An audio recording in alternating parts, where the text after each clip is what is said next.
አንድን አላስፈላጊ ወንዝ የምር ለማጥፋት ከፈለግን መሀል ላይ መገደብ መፍትሄ ይሆናል ብላችሁ ታስባላችሁ? በፍጹም ሊሆን አይችልም። ቀጥታ ሄደን ምንጩ ጋር ነው ልናደርገው የሚገባው። ስለዚህ እናንተም አሁን ባላችሁ ህይወት ውስጥ የእውነት ያለባችሁን ሱስ ያለባችሁን የፖርኖግራፊ ሊሆን ይችላል፣ ማስተርቤሽን ሊሆን ይችላል፣ ጫት፣ ሲጋራ የፈለገ በሉት፣ ሱሱን ለመግታት ከፈለጋችሁ ፕሊስ መገደቡን አቁሙት። በቃ ወደ እናንተ እንዳይመጣ አትግፉት። ኖርማሊ አሁን ለምሳሌ ወደ ሱሱ እንድትሄዱ የሚያደርጋችሁ ድብርት ሊሆን ይችላል፣ ጭንቀት ሊሆን ይችላል፣ ዋቴቨር የተለያዩ ስሜቶች ናቸው። እነዛን ስሜቶች ማጥፋት ወንዙን መሀል ላይ እንደመገደብ። ምክንያቱም እነዛ ስሜቶች ራሱ እንዲመጡ ሌላ ምንጭ አላቸው። የመጀመሪያ ሶርስ የሆነ ከልጅነት የመጣ ጠባሳ ሊሆን ይችላል፣ ራስን መጥላት ሊሆን ይችላል። እነዛን ነገሮች ነው መጀመሪያ መቅረፍ ያለባችሁ።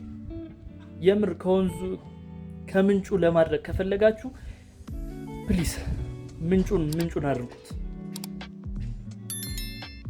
መጀመሪያ መስራት ያለባችሁ ምንጩ ላይ ነው። በቃ መጀመሪያ ያወቁት። እንዴት ወደዚህ ሱስ ውስጥ ልገባ ቻልኩ? እዚህ ሱስ ውስጥ እንድገባ የሚያደርጉኝ ነገሮች ምንድን ናቸው? ኦኬ ድብርት ነው።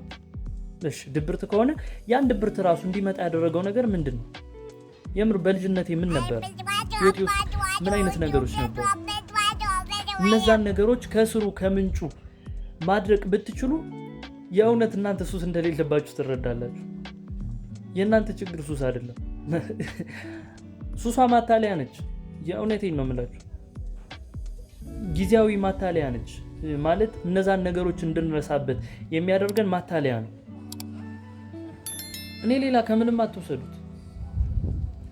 ማለት ምን አለ መሰላችሁ፣ የምር እስኪ ትቆዩ እንደሆነ የምር ትችሉ እንደሆነ እስኪ ለአንድ ሳምንት ስልካችሁን አስቀምጣችሁ ለመዋል ሞክሩ። ተውትን አንድ ሳምንት 3 ቀን 1 ቀን ሞክሩት እስኪ። በጣም ነው የሚያቅታችሁ። አያችሁ አይደለ? ዋነኛ ችግራችሁ ያ ሆኖ ሳለ